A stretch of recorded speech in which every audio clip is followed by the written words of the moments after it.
My boyfriend, Kevin Woods, was a forensic doctor. Meanwhile, I got kidnapped by the ex-convict he had helped sentence to prison in the past.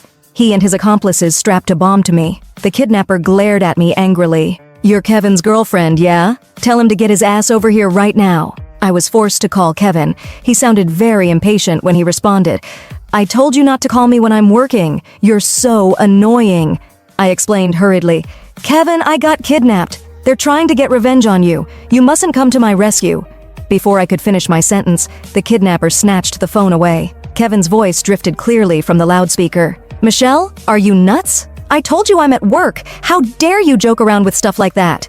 Do you even know that Vi's cat has been stuck in the tree for 3 days now? If I don't save it, it'll die. And to think that you came up with this reason just so you could get me to go home. You might as well just tell me that you're about to die." I looked at the bomb strapped to my body. The 10-minute countdown was already shown on the timer. That's enough. I don't want to listen to your lies. To Vi, her cat is as important as her life. If something happens to the cat, leading to something happening to Vi, you'll be a murderer. I won't let you off the hook. At that moment, a sweet and soft feminine voice drifted from the loudspeaker. "You're amazing, Kev. To think you actually saved my darling kitty." After that, the call ended. The kidnapper cursed out loud. "Ugh, how unlucky. Kevin doesn't love this woman at all. We got the wrong woman." Once the kidnapper and his accomplices left, I stared down at the bomb strapped to my form. Tears began rolling down my cheeks at that time. Even the kidnapper could tell that Kevin didn't love me at all. To think that I'd only wake up and realize the truth on the last day of my life. The Vi woman Kevin had spoken of happened to be his childhood friend, Violet Ray. When Kevin and I first started dating, he told me Violet was like a little sister to him. Of course I believed him, but once I realized that something was fishy, I was already head over heels in love with Kevin. I couldn't extract myself from our relationship anymore. Kevin would always hurry over to Violet at any time of the day, as long as he received a phone call from her. This also happened during his first meeting with my parents. He ditched us right away without a care in the world and hurried over to Violet just because she was scared of the dark. He didn't even bother explaining what happened to us. All he said was, "Something came up." Back then, I had stopped him because I didn't want him to leave. I even begged him to stay out of respect for my parents. All Kevin did was chuckle coldly. "Michelle, this is how things have been between Violet and me over the past 20 years or so.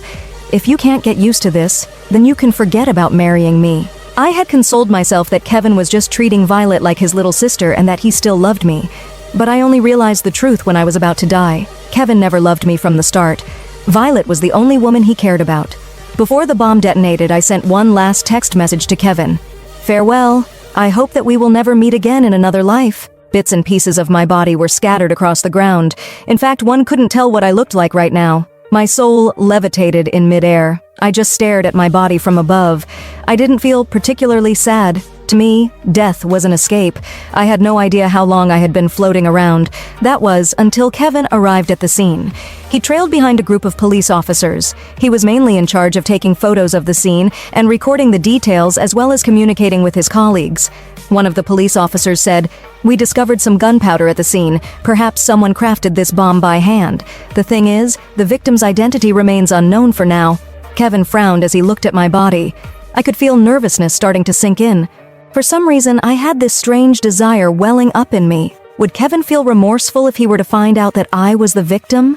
I stared at Kevin unblinkingly, hoping to pick up on a glint of recognition in those eyes of his. But Kevin just stood up while maintaining a mask of impassiveness. "I can tell that the victim is a female. Based on the clothing pieces, she was wearing something stylish. You can try checking for missing women who are between ages 20 to 30. My heart sank tremendously at his words.